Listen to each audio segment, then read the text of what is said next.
사도 요한이 주일날 예수님으로부터 장차될 일, 현재 일과 장차될 일을 받았습니다. 그래서 소아시아의 7교회에게 편지를 보냈습니다.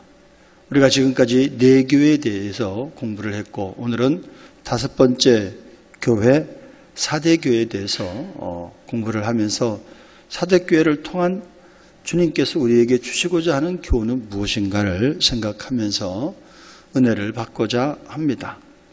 사대는 두아디라에서 남동쪽으로 65km 지점에 존재하는 도시로 고대 리디아 왕국의 수도로 인류 역사상 최초로 금과 은으로 화폐를 만들어서 부의 상징이 되어온 도시였습니다. 그래야 할 게 사대는 당시 사치와 부요의 대명사였어요.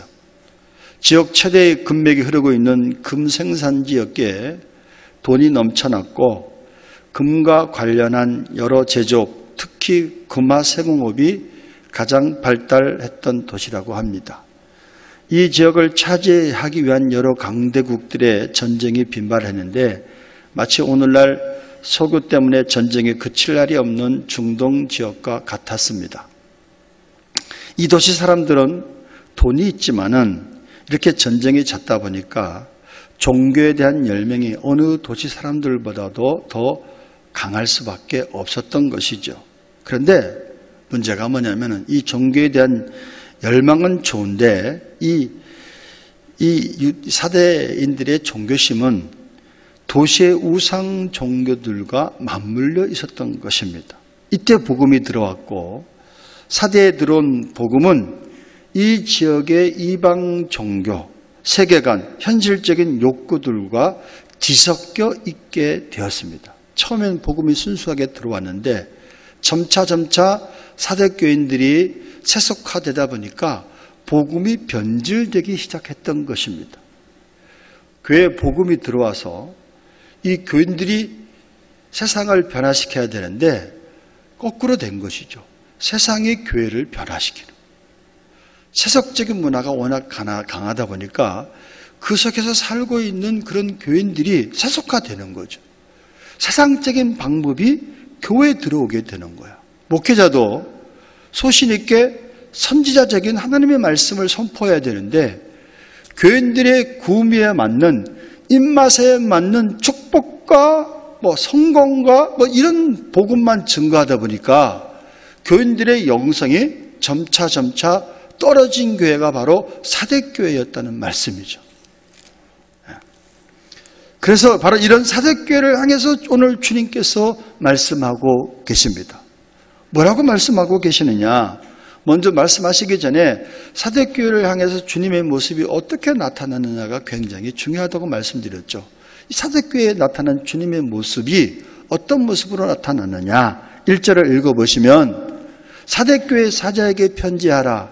어떻게 해요? 하나님의 7영과 7뼈를 가지신 이가 이르시되 내가 내 행위를 아노니 내가 살았다 하는 이름은 가졌으나 죽은 자로다. 그렇게 책망하시면서 예수님이 어떤 모습으로 나타났다고요? 7영과 7뼈를 가지신 이로 나타났습니다. 7영은 성령의 완전한 성령을 얘기하시는 거예요. 거룩하고 완전하신 성령을 7영이라고 말씀하고 7뼈는 요한계시록 1장 20절에 이미 여러분에게 말씀드렸던 것처럼 7뼈는 7교회의 사자를 말씀하는 겁니다. 7교회 목회자들을 얘기하는 거야. 7교회 지도자들을 얘기하는 거야. 여기서 우리는 예수님의 나타난 모습을 통해서 2가지를 교훈받을 수 있어요. 뭐냐? 교회의 머리는 누구시다? 교회의 머리는 예수님이시다. 교회 지도자가 목회자인 줄 아는데 그 목회자를 붙잡고 계신 분이 교회 지도자를 붙잡고 계신 분이 누구시다? 예수님이십니다. 성령을 통해서 교회를 운영하고 계시는 분이 바로 누구시다? 예수님이시다. 이런 의미를 가지고 오늘 예수님의 모습을 나타내셨고 또 하나는 왜 예수님의 모습이 일곱 영과 일곱 뼈를 붙잡으신 이로 나타났는가? 이 사대교회는 소아시아의 일곱 교회 중 다른 어떤 교회보다도 예수님의 간섭이 적극적으로 필요했던 교회가 바로 사대교회였다는 말씀입니다. 그래서 예수님의 모습이 일곱 영과 일곱 뼈를 가지신 예수님으로 나타나고 있는 것이죠. 사실 사대교회는 칭찬보다는 훨씬 더 책망을 더 받은 교회였습니다. 칭찬은 별로 없어. 책망이 더 많아요. 그만큼 도시의 세습화가 은밀하게 전체적으로 진행되어서 이 교회까지 영적으로 잠들게 했던 것입니다. 주께서는 어떻게 이 교회를 책망하고 계십니까? 1절 하반부를 보면은 조금 전에 제가 말씀드렸던 것처럼 내가 살았다 하는 이름은 가졌으나 어떻게 하려고요? 죽은 자로다. 이거 참 안타까운 말씀이잖아요.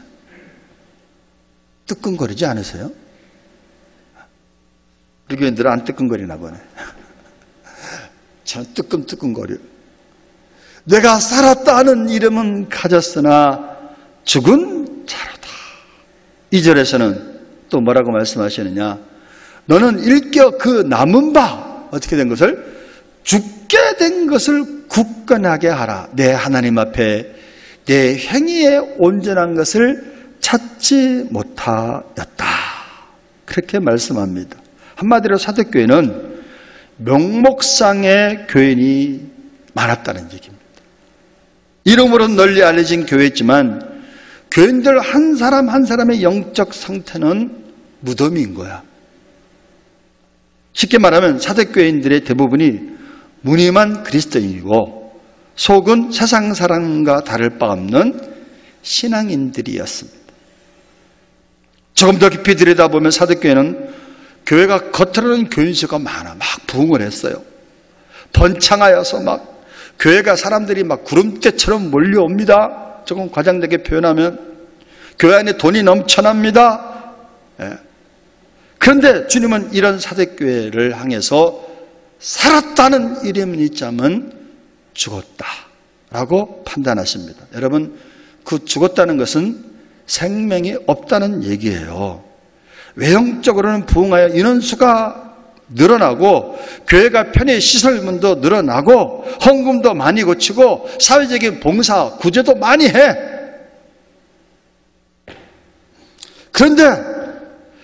그런데 성령님은 사대교회를 향해서 죽었다. 생명이 없다. 예배 가운데 성령의 기름 부으심이 없으면 그 사람은, 그 교회는 죽은 교회입니다. 저와 여러분의 삶 가운데 성령의 기름 부으심이 없으면은 저와 여러분은 죽은 자가 돼. 겉으로는 목사야, 겉으로는 장로야, 겉으로는 집사야. 여러분, 직분이 무슨 소용이 있어? 그 안에 생명이 있냐 없냐가 중요하지. 생명이 있는 다음에 그 다음에 성령의 기름 부으심이 있느냐 없느냐가 중요합니다. 살았다는 이름은 있는데 명목상의 교인은 교인인데 너의 생애를 보니까, 너의 삶을 보니까 열매가 하나도 없구나. 그렇게 말씀하고 계시는 거예요. 여러분, 생명이 없는 상태는 어떤 상태를 말하느냐? 3장 2절을 다시 보면, 3장 2절을 다시 봅니다. 요한계시록 3장 2절. 너는 일깨어 그 남은 바 죽게 된 것을 굳건하게 하라. 내 하나님 앞에 내 행위에 뭘요? 온전한 것을 찾지 못하였다. 여러분, 눈으로 온전한 것에 밑줄을 쭉 그으세요. 어디다가 그으시라고요? 온전하다. 온전하다는 단어는 헬라어로 플레로라고 하는데 장그릇 따위가 비어있는 모습을 묘사합니다. 다시 말해서 형태는 갖추어져 있는데 속이 빈 것이라는 얘기입니다. 종교의 영혼이 있는데 종교 생활은 하는데 신앙생활은 안 해. 살았다는 이름이 있는데 실상은 죽은 자. 여러분, 예수님의 영이 우리 안에 들어오면 가만히 있을 수 없어. 성령이 우리 안에 들어오면 가만히 있을 수 없어. 여러분, 갓난아이들, 어린아이들 보면 어른들이 감당하지 못하잖아요. 얼마나 운동을 많이 해. 무슨 증거죠? 생명이 있다는 증거예요. 생명이 있다는 증거. 예.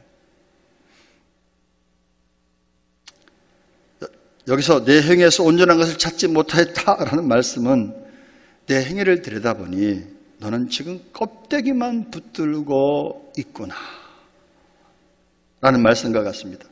이것이 생명이 없는 상태야. 내가 생명이 없는 상태다 아는 사람들이 있어요. 근데 문제는 내가 생명이 없는 상태라는 사실을 더 각성을 해야 돼. 그래서 그 생명이 없는 상태를 하나님 앞에 목말라 해야 돼. 나의 가난함을 발견해야 돼. 내가 지금 포로되어 있고, 내가 지금 눈멀어 있고, 내가 지금 눌려 있구나. 그러니까 살았다는 이름은인데 내가 죽어 있는 상태야. 이런 가난함이 깨달아져야 돼. 그럴 때 애통하게 됩니다. 그럴 때 회개하게 돼 있어. 우리의 믿음이 예수님을 실체로 만난 믿음이 아니면, 우리의 삶 가운데 성령의 기름 부심이 없는 상태면요, 우리 또한 사대교인과 같이 껍데기 교인일 수가 있습니다. 그야말로 살았다는 이름은 있지만 죽은 자인 것이죠. 예수님이 이런 영적 상태를 가진 교회와 교인들을 지금 책망하고 계십니다. 그렇다면 어떻게 해야 될까요? 사대교회의 유일한 희망이 있었는데, 이미 말씀드린 것처럼 이 사대교회를 향한 메시지는 거의 칭찬이 존재하지 않습니다. 그러나 주님은 이 교회에 희망의 싹이 존재한다고 증언하였습니다. 2절에 보니까 아직 남아있는 것이 있다고 말씀합니다. 바로 이 남은 자들이 이 교회의 희망이고 세상의 희망이라는 것입니다. 여러분, 우리 안에, 내가 실상은 죽은 자인데 우리 안에 예수님을 영접한 성령님이 계셔. 이 남아있는 것을 붙잡아야 돼. 믿습니까? 내가 어떤 일로 인해서 낙심하고, 내가 환경으로 인해서 내가 눌려 있을 수 있어. 그래서 신앙생활이 마치 종교생활을 하는 것 같아. 그렇지만 오늘 주님의 책망을 받고 내 안에 남아있는 것이 무엇인가? 성령님이 계시잖아. 그걸 붙잡아야 돼. 내 안에 성령님이 계시다는 사실을 확정해야 돼. 그리고 일어나셔야 됩니다. 4절에 보니까 오늘 아직 옷을 더럽히지 않고 흰 옷을 입고 주님과 동행하는 자들이 이 교회에 있었다라고 말씀합니다. 이 바로 남은 자들이 이 교회의 희망이고 세상의 희망이란 것입니다. 우연의 일치인지는 모르지만은 사대라는 도시명의 그리스도의 뜻이 남은 자라 그래요. 남은 자. 사대라는 뜻이 남은 자래, 남은 자. 대부분의 다른 교인들과 다르게 세속화를 거부하고 거룩한 삶을 열망하면서 주님께만 소망을 두고 사는 인생을 사는 이 거룩한 소설을 가르쳐서 4절에서는 그것을 더럽히지 아니한 자 몇 명이라고 그렇게 기록합니다. 그들은 평소 세상을 지혜롭게 살지 못하는 거룩한 바보야. 그리고 왕따입니다. 제가 일부 예배 때 왕따 그랬는데, 이 왕따는 왕을 따르는 사람들이 왕따래. 예수의 왕을 따르는 사람들이 왕따야. 그렇다면 여러분, 왕따 괜찮잖아. 예? 그런데 그들이 바로 역사에 남은 자, 역사의 구루터기라고 합니다. 예수님이 구루터기였습니다. 우리 미라가족 또한 거룩한 구루터기가 되기를 바랍니다. 남은 자가 되기를 바랍니다. 그리고 내 안에 남아있는 것을 다시 붙잡아야 됩니다. 일깨워야 됩니다. 여러분, 교회 자랑은 건물이나 프로그램이나 이벤트가 아닌 무엇이 자랑해야 되느냐? 영성이 자랑이 돼야 돼. 영성이라 그러면 뭔가를 뭘 자꾸 눈에 보여야만 영성이라고 생각하는데 아닙니다. 예수님을 믿는 믿음이 충만한 것이 영성이 충만한 거야. 예수님을 믿는 거, 예수를 아는 것 자체가 영성이야. 그러나 우리 교회가 아무리 깜짝 프로그램을 많이 하고 화려한 건물을 자랑해도 하나님과의 관계에서 영성의 빛남이 없다면 우리 교회는 죽은 교회가 되는 거예요. 그래서 사도 바울은 로마의 성도들에게 로마를 배워라 이렇게 말하지 않았어요. 뭐라고 말씀했죠? 너희는 이 세대를 본받지 말고 오직 마음의 변화를 받아 하나님의 선하시고 온전하시고 기쁘신 일이 무엇인가를 분별하라. 이 세상을 본받지 말아라 그랬어요. 여러분, 로마가 그 당시 세계를 다 붙잡고 있었잖아. 그럼 너희들은 로마를 본받아라 이렇게 할 만도 한데 로마를 본받아라 말하지 않고 이 세대를 본받아라 말하지 않습니다. 하나님의 뜻을 붙잡아라 그렇게 말씀하고 계십니다. 여러분, 우리가 세상과 다르다는 것, 그것이 바로 우리의 힘이고 가마력인 것을 잊지 말아야 될 줄로 믿습니다. 늘 말씀드리지만 여든 야든 정치인들 믿어서 안 돼. 자기들의 이익을 따라서 움직이지 정치인들이 교회 와서 표 한 표 얻기 위해서 그렇지 않은 분도 있지만은 대부분의 정치인들이 표 얻으려고 교회 와서 집사가 되고 장로가 되기도 해. 그럼 뭐합니까? 그 안에 영성이 없는데 그 사람들이 교회를 핍박하는데.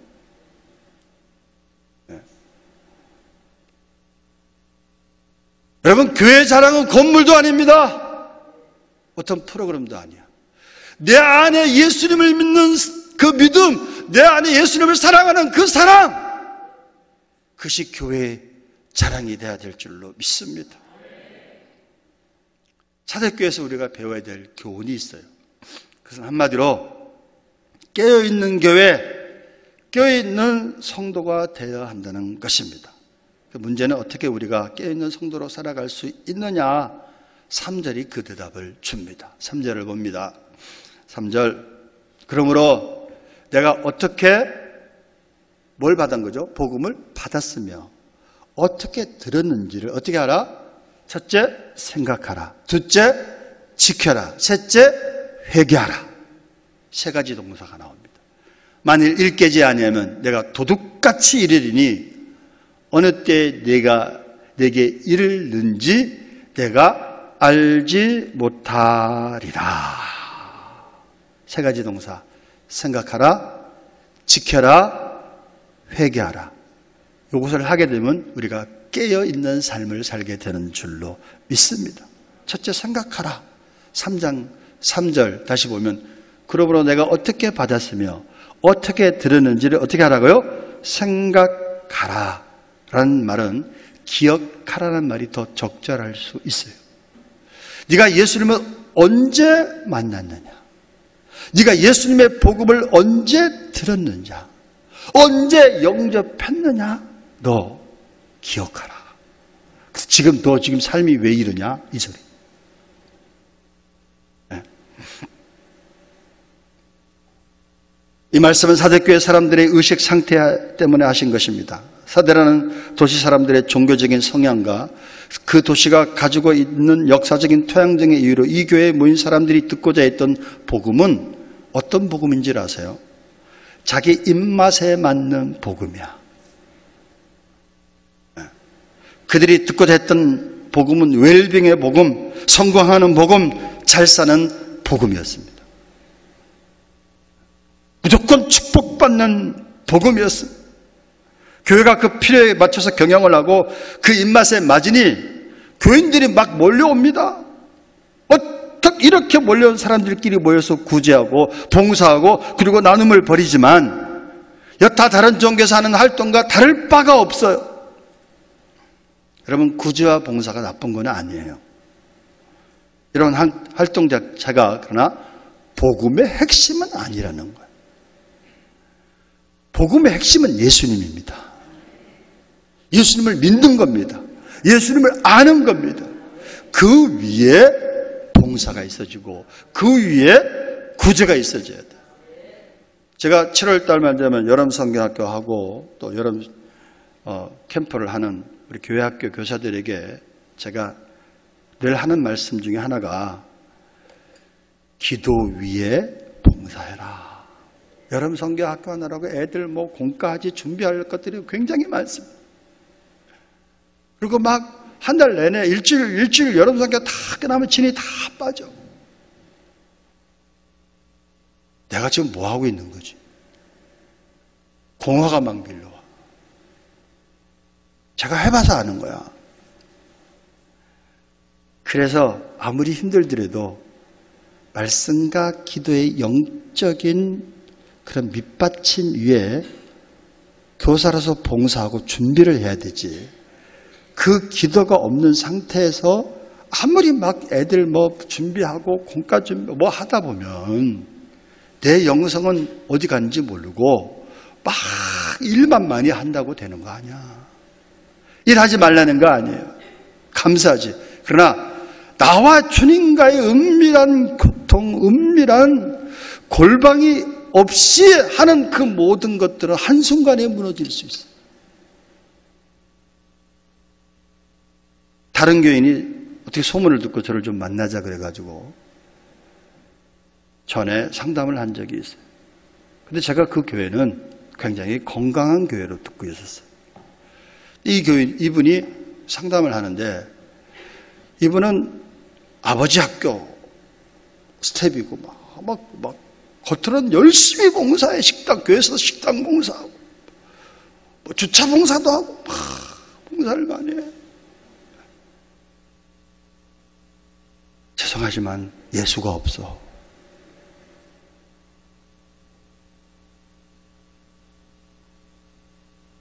믿음이 없어. 야, 믿음 없이 여러분 얼마든지 할 수 있어. 그런 분들은요, 시험이 오면 극복 못 합니다. 나를 안 알아주는데, 목사님이 안 알아주고, 셀 식구들이 안 알아주고, 교회가 자기를 별로 안 알아주는 것 같아. 그 시험이 드는 거야. 다른 교회다. 이 교회, 저 교회. 그러면서 나는 이렇게 교회를 봉사를 많이 했어.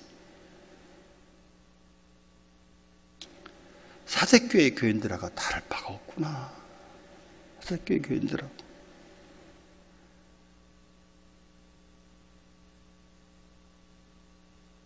여러분, 가장 불쌍한 사람 중에 하나가 누군지 아세요? 차라리 예수 믿지 마. 그냥 세상으로 나가.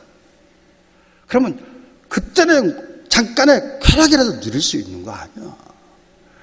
이것도 아니고 저것도 아니고 예수의 생명이 없는 상태에서 구제하고 봉사하고 쌓아보세요. 어느 날 바람이 훅 불면 그냥 무너진다니까. 가장 불쌍한 사람 중에 한 사람.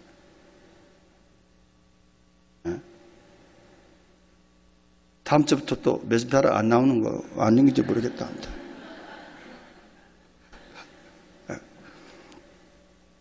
이 말이 이해가 안 가는 분이 계실 수도 있어요. 예를 들어 말씀드리겠습니다. 구약 성경에 성전 청소를 하다가 헌금통 하나를 발견하는 사건이 기록되어 있습니다. 먼지가 수북이 쌓였던 통 안을 들여다보니까 거기에 오랫동안 읽지 않던 율법책이 들어있었어요.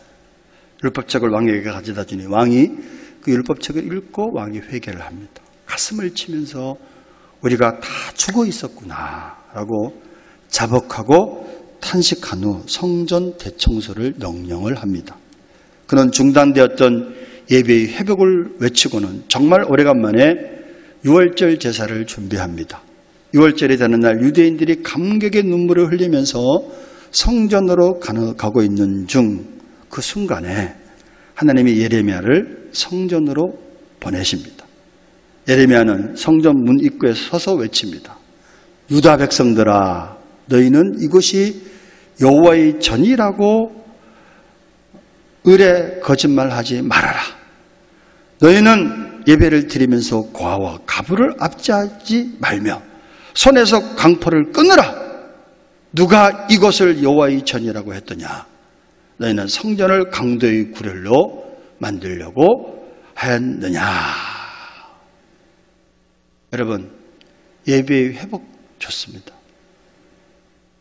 그러나 하나님께서 원하시는 예배의 회복이 되어야 되는 줄로 믿습니다. 예수님 이 말씀을 신약에 인용하십니다. 예수님 시대에 가장 번창했던 사업이 바로 종교 사업으로 가장 극악했던 시대이면서 종교만은 해가 지지 않았습니다. 사람들의 죄가 깊어가니까 거기에 대한 보상 심리로 종교에 더 몰두하고 열망합니다. 애석하게도 오늘날 한국교회가 어쩌면 사대교회와 비슷한 상황으로 가고 있는지 모릅니다. 비단 교회뿐 아니라 시대 정신 자체가 대중의 의견과 규호를 절대시합니다. 예수님의 사대교회 7배를 가지신 이로 나타나신 것은 사대교회 사자가, 목회자가 바르게 사역을 하지 못했다는 증거가 될 수 있어요. 교회 사자가 해야 할 가장 중요한 사역은 하나님의 말씀을 바르고 온전하게 선포하는 일입니다. 그런데 바르게 선포하려고 하니까 성도들이 부담스러워하는 거야. 부흥에 제약이 있는 것 같아. 그래서 성도들이 입맛에 맞는 복음을 외치는 거죠. 그러다 보니까 영성이 죽어버려. 그 당시엔 좋은 것 같은. 네. 여러분, 요즘 현대 교회 교인들이 가장 듣기 싫어하는 설교 중에 하나가 뭔지 아세요? 천국과 지옥 얘기입니다. 또 하나 뭔지 아세요? 주님 다시 오십니다. 이 얘기야. 오지 말라는 거야. 듣기 싫다는 거야. 목사님 계속 왜 7교회 편지를 계속 하는지 몰라, 나 부담스럽게.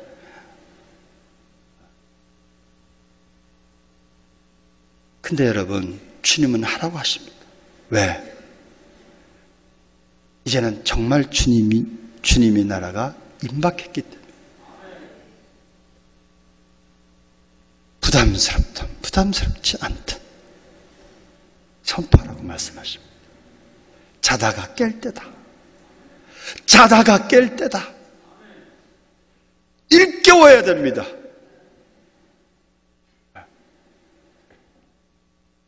태극기도 좋고 또 촛불도 좋고 다 좋은지 몰라. 근데 여러분, 한국교회가 들어야 될 게 있어. 뭐죠? 주님 오실 날이 가깝다. 왜 북한에 핍박이 강합니까? 왜 중동에 예수 믿는 사람들이 왜 저렇게 고난을 당합니까? 우리나라도 이제 시작이네. 목사님들은 이번 질병본부에서 발표한 그것을 교회 핍박의 시작이라고 생각해요. 왜 교회만 가지고 난리냐? 다른 종교 얘기하지 않고 기독교 교회를 얘기를 했어. 성가대 모임 갖지 마라. 정규 예배 외에는 일철 금한다. 식사도 하지 마라. 우리는 여러분 셀레브 안 했고 식사도 안 했잖아. 근데 다 좋은데 교회를 마치 이 코로나 확진해요. 주범처럼 몰아가니까. 그래서 세상 사람들로 하여금 교회가 이상한 집단처럼 매도해버리는 이런 플레이를 한단 말이에요.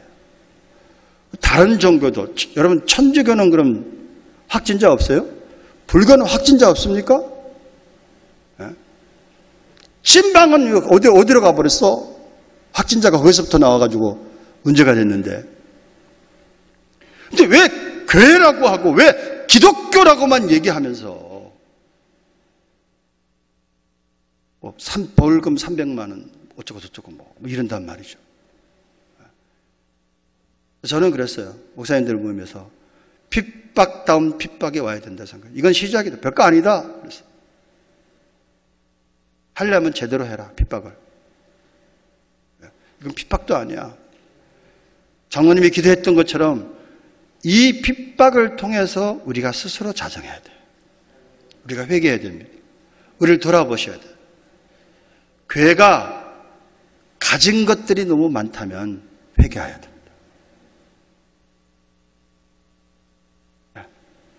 잘못된 것이 있으면 회개해야 되고, 그리고 정말 주님 오실 날이 얼마 남지 않았음을 알고 깨어서 기도하는 영성이 있어져야 돼요. 할렐루야.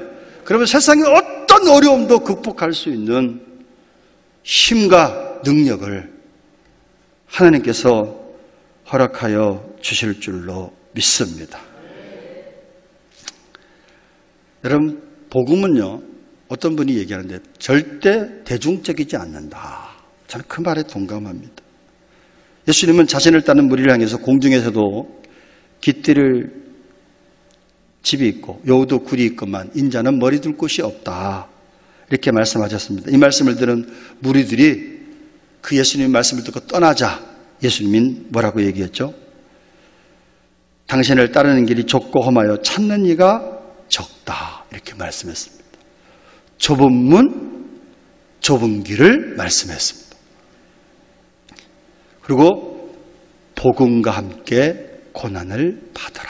이렇게 말씀했어요. 여러분, 요즘에 복음과 함께 고난 받읍시다. 그러면 아이고 목사님 혼자 고난 받으세요. 이런다니까. 시체말로 밥 맛없다고 대꾸 한다니까. 우리 교인들 말고 저기 다른데. 사랑하는 멸화가정 여러분,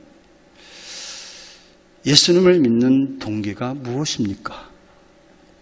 예수님을 따르는 목적이 무엇입니까?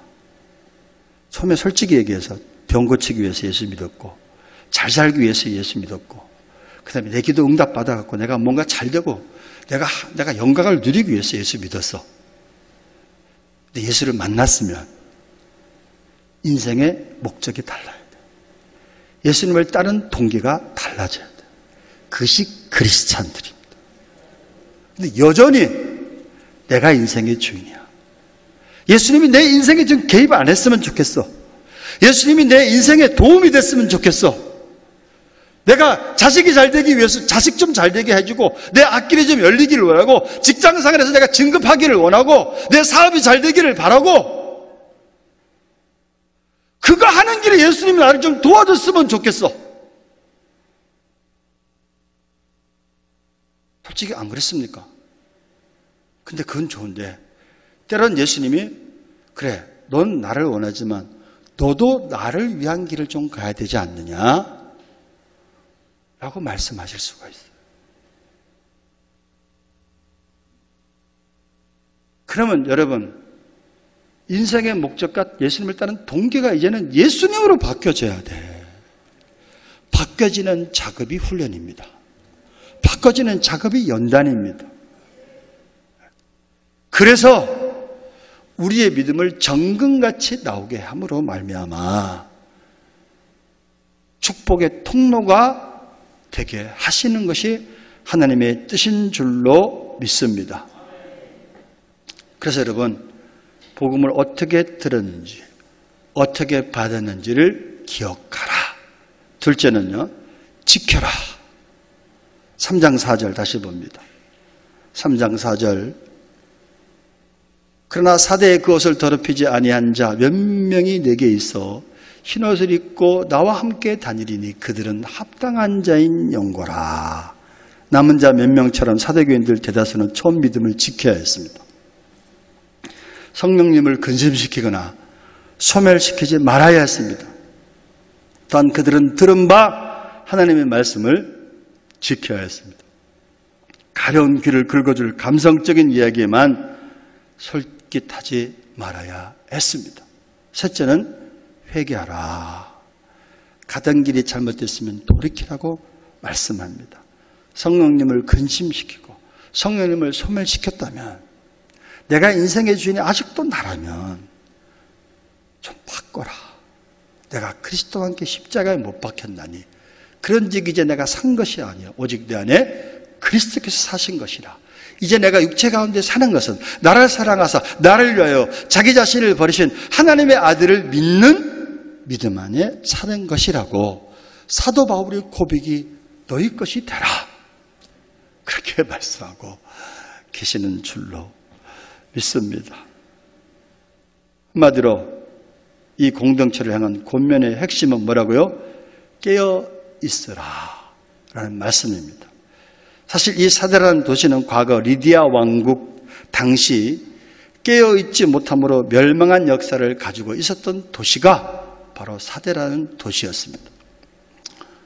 리디아 왕국의 마지막 통치자 크레오수스 시대에 리디아는 페르시아의 고레스 왕의 군대에 침략을 받았습니다. 그러나 페르시아 군대는 이 사대라는 지역이 천연요새야. 이 사대성을 점처럼 함락하지 못하고 있었습니다.